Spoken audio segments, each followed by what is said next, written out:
Hello and welcome. I'm Thomas Porteous and you are watching NewsX World. Let's take a look at some of the top stories.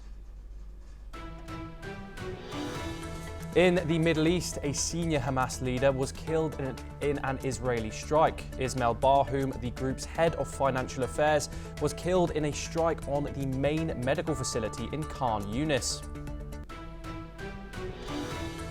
Newly appointed Canadian Prime Minister Mark Carney calls a snap election, sending the country to the polls on April the 28th.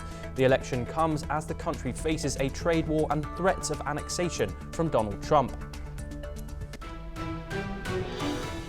Delegations from the United States and Ukraine hold talks in Saudi Arabia with the hopes of pushing forward peace negotiations. The talks concluded in Riyadh last night, with Ukraine's defense minister describing them as productive. Istanbul Mayor İmamoğlu is imprisoned after being formally arrested in a Turkish court. İmamoğlu faces charges of corruption days after his detention triggered mass protests across the country. South Korea's Constitutional Court reinstates Prime Minister Han Duck-soo's powers after his impeachment as acting president nearly 3 years ago.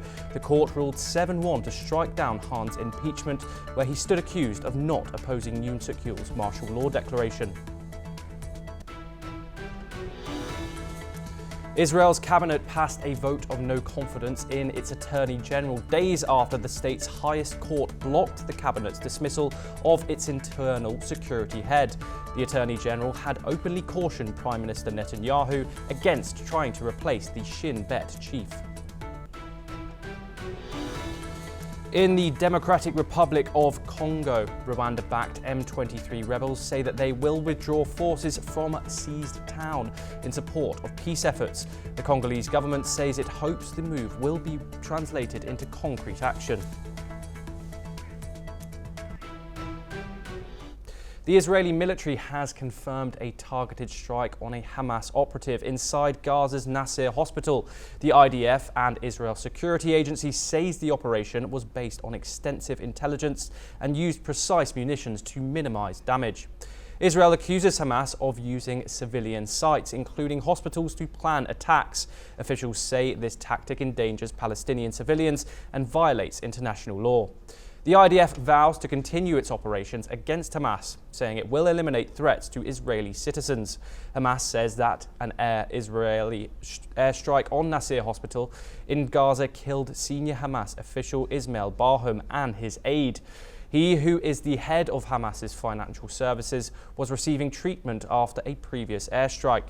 Israel's military confirmed the attack, saying that it targeted a key Hamas figure operating inside the hospital compound.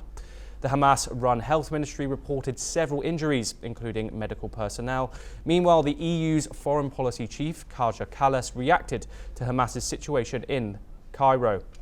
She called for an end to the renewed fighting, saying the killing must stop. Kaja also condemned Israel's resumption of hostilities, urging both sides to agree to a ceasefire. Meanwhile, Israeli forces pressed their ground offensive in Gaza, issuing fresh evacuation warnings in Rafah.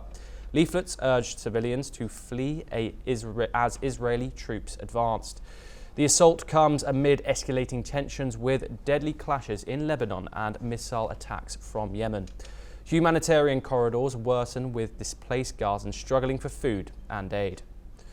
We are joined by Lev Aron, senior journalist located in Israel, to discuss this further. Thank you very much for joining us, Lev Aron. This attack, this strike has killed a further senior Hamas official, just a day after killing Salah al-Bardawil as well. That happened a day ago. How significant is this a win for the IDF, these two top-tier officials being successfully eliminated by the IDF?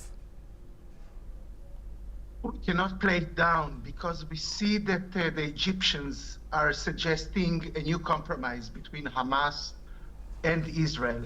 The fact that Hamas is ready to be more flexible is because any bigwig in Hamas is executed within like 4 or 5 days. And they understand that the Palestinian issue became a bit irrelevant in the US. And even if the if Europe is voicing concern, Europe will not save the Palestinians in Gaza. So the political movement of the issue is becoming more and more grim for the Palestinians right now. This strike obviously happened on a hospital. This has been a controversial topic throughout the war. The IDF this time said it did use precise munitions to mitigate harm. Giving the reported injuries to medical personnel and destruction as part of the hospital, would you say that the objective was achieved? If we had a Hamas leader and now he is dead, it is like an Israeli victory. Now, of course, the interpretation of some progressive governments and NGOs of the international law is such that what Israel did was not okay. But we see the populist right-wing wave in Europe and in the US. It means that also democratic countries do not see the international law as such that can protect democratic countries, and Israel is banking on it. How about this new ground offensive? What can you tell me about the significance of it? I think the main significance is that we see that Rafah is again occupied by Israel, not all of it, but part of it. And we don't see the focus of the world on it. Just remember what was 1 year back. So now the Hamas is not as strong as it was at the beginning of the war. And also international, let's say, attention is more on China, Ukraine, and so on. So the significance is not only military, but also on the diplomatic level. Wouldn't you say that this objective of minimizing civilian casualties, would you say that Israel is being more cautious with this now? I think that Israel is trying to do the best. Yes, I think the first fortnight, the first 2 weeks of the war in October, Israel was less sensitive. But I think for the last year, Israel tries not to kill civilians and to kill only the Hamas bigwigs. Again, once Hamas is inside the Palestinian society in Gaza, this is like a nightmarish task for the Israeli army. I think Israel is doing it quite successfully. What is the response within Israel to these types of operations? Is there internal debate or concern about the proportionality of or the long-term consequences of operations like this? Netanyahu is facing a hostile bureaucratic class and Supreme Court. So in a way, Israelis are much more concerned about what happens inside Israel in the domestic policy of Netanyahu than in what happens in Gaza. And some of the Israelis even feel and think that what happens in Gaza is a trick that Netanyahu is using for most of Israelis not to be focused on what he tries to do for the Supreme Court, head of Shin Bet, and so on. Right now, still a minority of Israelis oppose the war in Gaza, but a majority of them, according to pollsters, they oppose, the booting out of the Shin Bet chief in Israel. My final question, what does the Israeli government and the people of Israel believe is the most effective way to degrade Hamas's leadership without radicalizing the wider population of Gaza? Most Israelis believe that if we let the Hamas leadership go to Algeria or to any other Arab country without any harm, and a new government will be in Gaza without the Hamas bureaucracy and military leadership, in 1 decade, Hamas society will be less radicalized. Leveran, thank you very much for joining us. We now move on to some more news. Canada's new Prime Minister, Mark Carney, has called a snap election for April the 28th. He says he needs a strong mandate to deal with what he calls an economic crisis triggered by US President Donald Trump. Let's take a listen to what PM Carney had to say. Trump has imposed tariffs on Canadian steel and aluminium and is threatening more on dairy and lumber. He has even suggested annexing Canada as the 51st state. Carney calls Trump's actions an attack on Canada's sovereignty. The election wasn't due until October, but Carney hopes to build on a surge in support. His Liberal Party trailed the Conservatives early this year, but now leads in the polls. Carney, a former central banker but with no campaign experience, won his party's leadership just 2 weeks ago. The Conservatives are painting him off as an out-of-touch elitist. They are also questioning his handling of personal finances. Conservative leader Pierre Poilievre is a seasoned politician and fluent in French, giving him an edge in Quebec. Carney, meanwhile, struggled to answer questions in French at a press conference. With just 5 weeks to go, the battle for Canada's future is heating up. High-level talks on the war in Ukraine have been underway in Saudi Arabia. US and Ukrainian officials have wrapped up discussions while separate talks between the US and Russia are set to commence today. Ukraine's defense minister called the talks with the United States productive, saying that they focused on protecting energy sites and critical infrastructure in Ukraine from Russian attacks. President Volodymyr Zelensky says Russia must be forced to stop the strikes and halt the invasion. He warned that without strong pressure from the international community, Moscow will continue its attacks. The US delegation, led by Special Envoy Steve Witkoff, focused on securing a Black Sea ceasefire. However, Moscow has rejected a broader ceasefire plan proposed by the US and Ukraine, only agreeing to halt aerial strikes on energy facilities. The Kremlin warns that negotiations between the US and Russia will be difficult.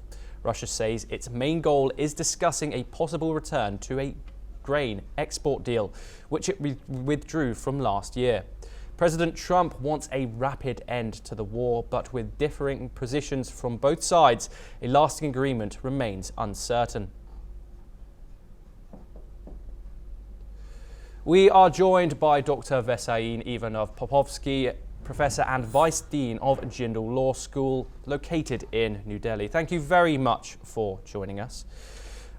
Dr. Popovsky, do you think that the US sees Ukraine as someone that they can negotiate with now, who they respect and take seriously in regard to the previous public argument in the White House with Donald Trump? Do you see these negotiations moving forward? Oh, yes, certainly. Well, that Oval Office Friday is almost forgotten. There was a phone call between President Zelensky and President Trump, followed by the meeting in Riyadh in Saudi Arabia last night between the delegations led by the Defense Minister of Ukraine and Witkoff, the Special Envoy, discussing specifics, as you mentioned, the energy infrastructure, how to defend it better, how solid is the safety of those energy power stations, including possibly, my sources say, they also went to discuss the shipments and to ensure safety of Ukrainian grain exports through the Black Sea.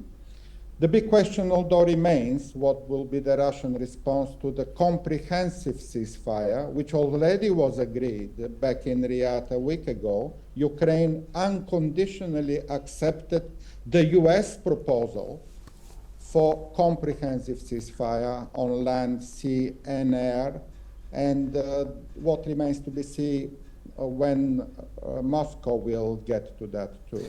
Yes, you obviously see Zelensky and his delegates saying nothing but positive things about these negotiations. Do you think he's treading lightly, given, as you said, that Russia rejected the 30-day ceasefire that the US proposed, which they accepted?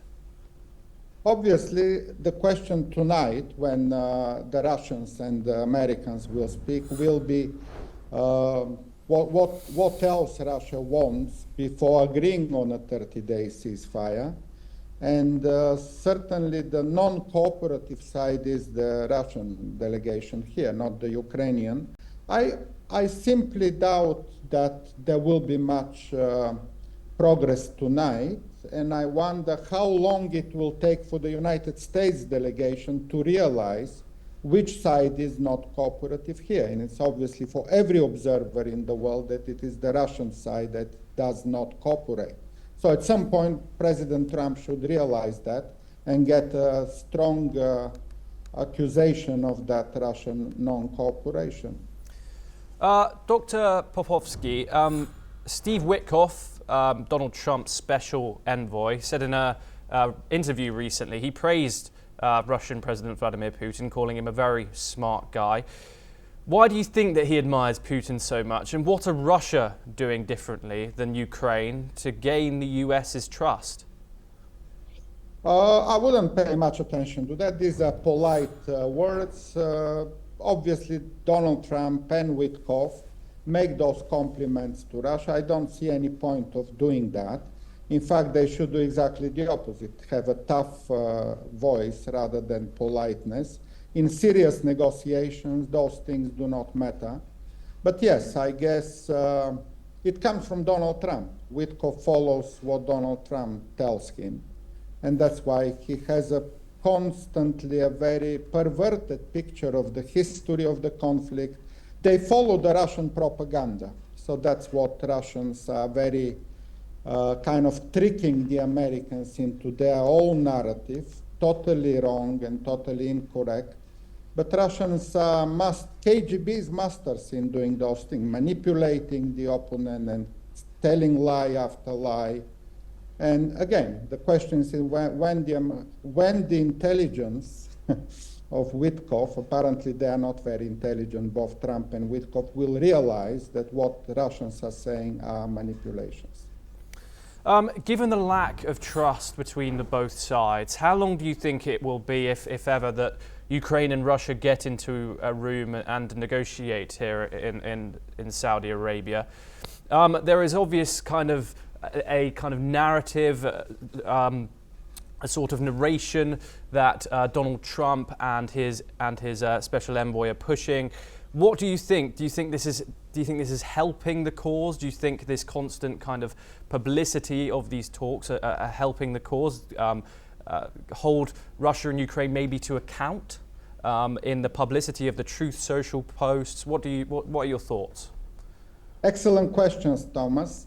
I think there could be a ceasefire. I'm not skeptic about the 30-day ceasefire. At some point it will happen. It kind of serves everybody. Trump will present this as a big deal. He will say, see, I promised you I deliver a peace. It's not peace, obviously ceasefire is not peace, but he will present it to all his crowd in America as a big peace. So for the ceasefire, I see some possibility because kind of it serves everybody, even the Russians at some point. They don't want to mobilize another army. They lost one army. They lost almost 1 million soldiers. So they don't want to recruit yes another 1 million of soldiers. So ceasefire works for Russia. It works for Ukraine, obviously, too. And for Donald Trump, who will present the ceasefire as the peace. He is best in those manipulations. But long-term, and your question is about long-term peace, here I'm very skeptical, exactly because of the totally different pictures of the origin of the conflict, of the nature of the conflict. And for that, we need the Europeans and the coalition of the willing to get together stronger and to support Ukraine and to sanction Russia. So unless we have strong support for Ukraine and increasing sanctions on Russia, the long-term peace will not happen. Dr. Popovsky, thank you very much for joining us. We now move on. A major political shake-up in South Korea. The Constitutional Court has dismissed the impeachment of Prime Minister Han Duck-soo. The ruling reinstates him as acting president, a role he took on after President Yoon Suk-yeol was suspended for declaring martial law. The court's decision was made in a 5-1 vote. Two justices opposed the impeachment motion entirely. Lawmakers had impeached Han in December, just weeks into his role as acting leader. The ruling marks another dramatic turn in South Korea's political crisis. With the decision, Han immediately resumes his duties. His reinstatement comes nearly 3 months after his impeachment. An Istanbul court has formally placed Istanbul Mayor Ekrem İmamoğlu under arrest in a corruption investigation. His lawyers say they will appeal the decision. The court rejected a separate request to arrest him in a terror probe, but upheld his detention over graft charges. His supporters have called the case politically motivated. İmamoğlu remained defiant. In a message shared by his lawyers, he said, "I won't be bowed," and vowed to keep fighting. His arrest has sparked Turkey's biggest unrest in over a decade. For 4 days, protesters have filled the streets of Istanbul and Ankara, leading to clashes with police. Meanwhile, 15 million people voted in a symbolic primary organised by the opposition CHP as a mass show of support for İmamoğlu, as he was expected to be named the party's candidate for the 2028 presidential race. İmamoğlu was detained just days before the vote, a move seen by observers as an attempt to block his political rise. With mass demonstrations continuing, tensions remain high across the country. A US strike has hit Yemen's capital Sana'a late on Sunday, killing at least 1 person and injuring 13 others. The strike targeted a building in the Asa neighborhood. Eyewitnesses say the victims were passers-by as the building was empty at the time. The blast reduced the structure to rubble. Shattered concrete, twisted metal, and personal belongings were strewn across the site. Emergency crews are still searching for survivors, while nearby residents try to salvage what they can. The US has provided little detail on the latest offensive in Yemen. The strikes come after the Houthis threatened to renew attacks on Red Sea shipping over the war in Gaza. Staying in the Middle East now, Lebanon says 1 person was killed in an Israeli drone strike in the south. The attack hit a car in Atita al-Shab, according to the health ministry. Other strikes were reported in areas near the border. This comes just a day after the most intense escalation since a November ceasefire.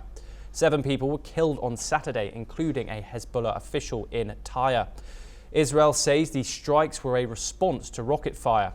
Hezbollah denies any involvement, calling Israel's claims an excuse for more attacks. Iran has condemned Israel's strikes, calling them an extensive military aggression. Tehran has warned that Israel remains a threat to international peace and security. Israel's cabinet has voted no confidence in Attorney General Gali Barav Miara, escalating tensions between the government and its critics. Justice Minister Lariv Lerin has called for her resignation, citing deep disagreements that hinder governance. However, her removal faces legal hurdles and could take months. The move follows last week's dismissal of Shin Bet chief Ronan Bar, sparking accusations that Prime Minister Benjamin Netanyahu's government is undermining state institutions. Mass protests erupted in Jerusalem and Tel Aviv for a 6th consecutive day, uniting demonstrators angry over government actions and the handling of Israeli hostages still held in Gaza. Opposition leaders say Netanyahu's right-wing government is eroding democracy. Levin accused Barav Miara of politicizing her role, while Netanyahu defended Bar's removal, rejecting claims it aimed to obstruct a Shin Bet investigation. The Supreme Court has temporarily halted Bar's dismissal, adding to the growing unrest across Israel. Let's take a look at what one of the residents has to say. Well, that's all we have time for. We will continue to bring you more international news updates.